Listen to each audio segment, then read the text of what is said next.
Hey guys, day 88 around the world for free. I'm here in the lush gardens of Nairobi, Kenya.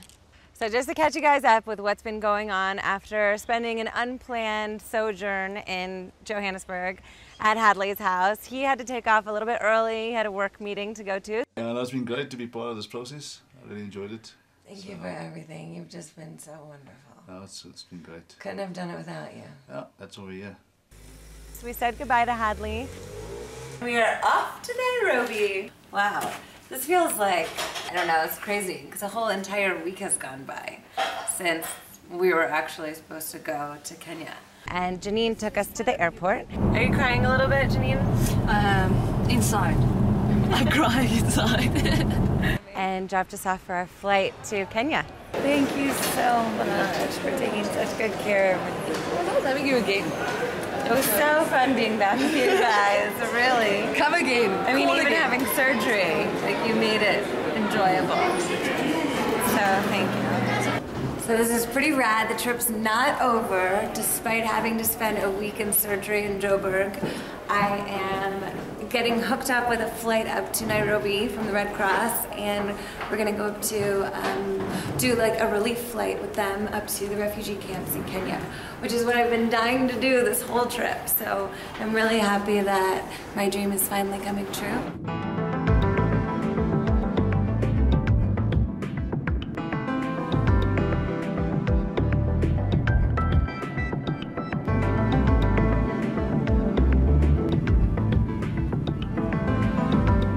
So we landed in Nairobi. Hi.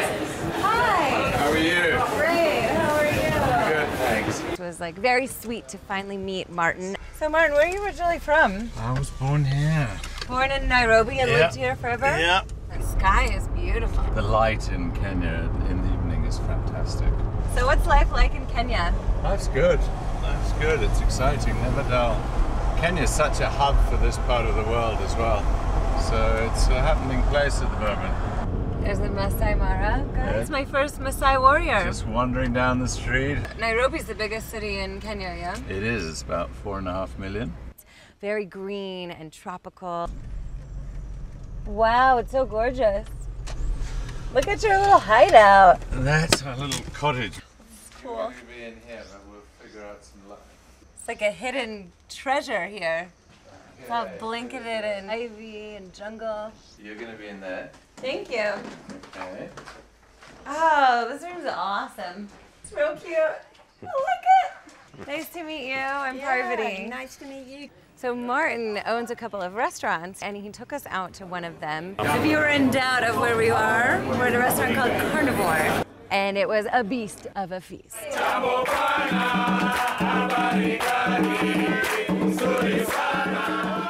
So today it was time to buckle down and get to work and try to find a way up towards the camps. So my first stop was to meet Gina. She's a very good friend of Martin, so he put us in touch and we went over to her office.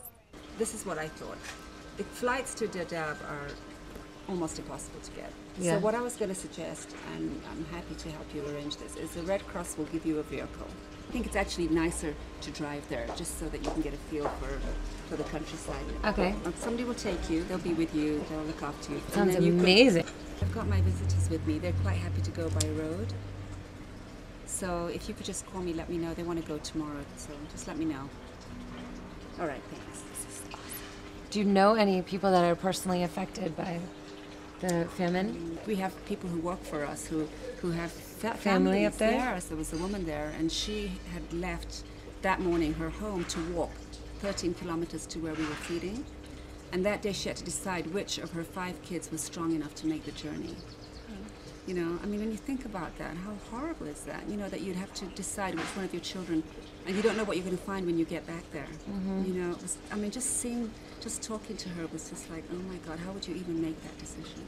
And you know, there were women who had, you know, kids, you know, the same age as my kids or younger, and you know, and they were just too weak. Some of them They died. died. Yeah. From starvation, Yeah. from dehydration? Yeah, dehydration, just being too weak. Oh my gosh, how heartbreaking. I know. And you know what? Good luck.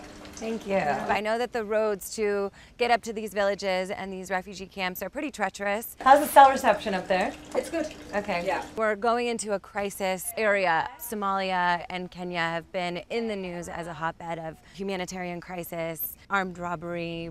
I understand the dangers of what we're about to embark upon, but this is something that I feel extremely passionate about. We have the Red Cross with us, but I still appreciate all of your prayers and messages that you guys are sending in to cbs.com/world, and we'll be checking in with you guys from the road.